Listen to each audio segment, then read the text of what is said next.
Walong paalala sa mga dog owners after ng kanilang training. Hindi kasi sa training natatapos ang disiplina ng aking mga farm dogs. Kailangan patuloy pa rin ang training sa kanila para mas maging maayos at maging sharp sila sa commands.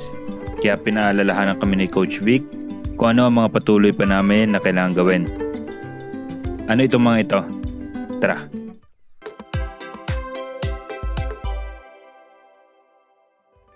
Una, ang proper timing correction.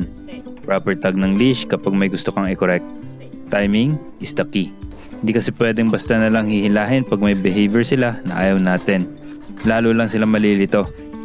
Makikita natin na hindi na siya pasugod kay John B na dati ay galit na galit sila. Simple instruction lang. Once na mag-attempt siya ng pagsugod sa baka or ibang hayop, way of correction natin, kunin mo yung attention niya, turn, balik mo lang, hintayin mong maging kalmado siya. Ayan. Isang saway mo lang sa kanya, susunod na siya. Okay. Paano kayo dati sir maghilaan ni Hunter? Medyo may idea naman ako kung paano yung proper tagging, pero syempre ayaw nila talaga tumigil eh. So ngayon, way better. Okay? Galit na galit sila sa baka kasi alam nilang malaki, hindi nila kaya. Alam lang nila tahulan. Ngayon hindi na niya tinatahulan. Okay, syempre nakilala tayo sa manok. Tingnan natin. Confident ka ba sir na hindi nito susugodin ang mga alaga? Yes, confident tayo. Bibitawan ko na to sir. Yes, 1, 2, 3. Takad ka. Ito natin. Hunter, come! Stay.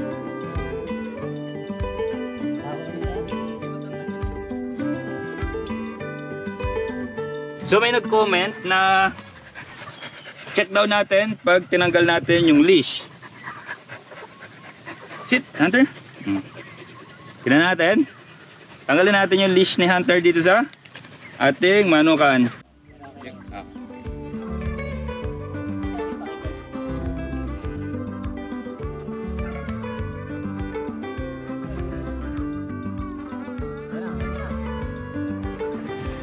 Oh, diba?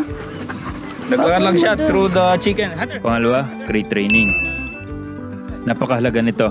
Ito kasi ang safe place nila. Safe place para sa kanila at sa lahat ng nakapaligid na tao at hayop. Ang reminder natin dito talaga, ayan. Manner natin bago siya pumasok sa cage. Sit. Always say command sit. Sit natin, nandito sa tabi mo. And then command mo siya inside. Once na nasa loob na, bago mo isara yung cage natin, sit first, sit. Sit. Doon na. Sit. Doon na. Down. Down. Down. Siyempre, tatanggalin natin yung tali natin sa kanila. And then, stay. Habang nakastay na siya, kalmado, dun mo isasarado yung gate. Hindi mo siya pwedeng isarado ng excited siya. Until hindi pa 100% ang kanilang behavior. Repetition din ang need dito. As in, araw-araw nalalabas sila, dapat on cue. Para maramdaman nila na ito talaga ang safe place nila para matulog at magpahinga. So syempre ipapolish pa to sir, no? Yes po. For polishing siya, at least good start na hindi sila lumalabas. Kahit naka-open yung kennel nila. Pangatlo, training ng pagsakay sa sasakyan. Dahil madalas kami bumiyahe papunta sa kabilang farm, mahalaga na malaman nila ito. Ang kailangan, hindi sila pilitin sumakay, dapat ay kusa sila. Pero dahil nga kabado pa si Hunter, may konting leash pressure syempre. Para makita nila na enjoy naman pala sumakay sa sasakyan at okay naman sila habang umaandar ito.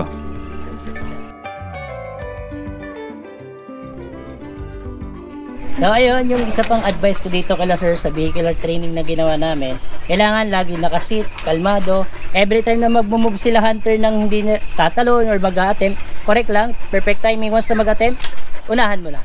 Pagkauna mo, pag sumunod, then reward. Hindi mo siya kailangan bigyan ng any traits or more on. Yan lang ang reward natin, himasin mo lang pa ganyan para mas kumalma siya. Ayun, pagka natatakot si Hunter tsaka si Luna sa tunog, yung kakaibang tunog ng makina ng motor, biglang bumusina, ang laging gagawin talaga, ulitin mo lang, pakalmahin mo lang, sit, and then parang i-comfort mo lang siya, yung parang alam niya na walang mangyayaring masama sa kanila kahit nasa ganong environment sila. Pangapat, proper introduction ng tao sa ating mga aso.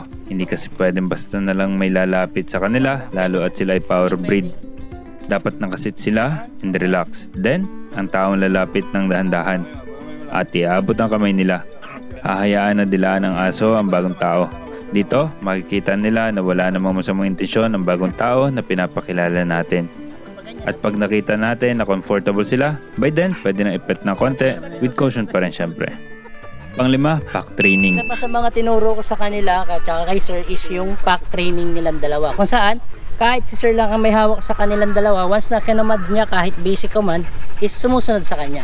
Proper command ng walk slow, walk fast, heel, hold, sit down, ito. Napaka-importante nito dahil dapat nagagawa nila ng magkasama ang nagagawa nila individually. Dahil dito sila titira sa form eh. Basic command, dapat sumusunod sila at hindi lang puro laro. Paglalakad, pagtakbo. Sit. Down and stay.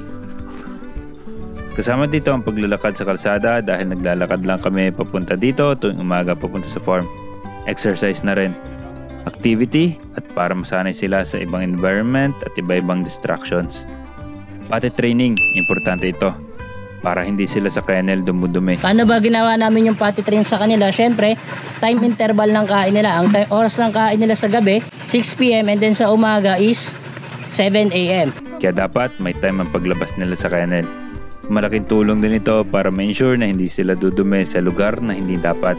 Example, pag nasa biyahe kami. Dapat nakadumi na sila bago umalis or else pagkatapos na ng biyahe. Example din sa vet.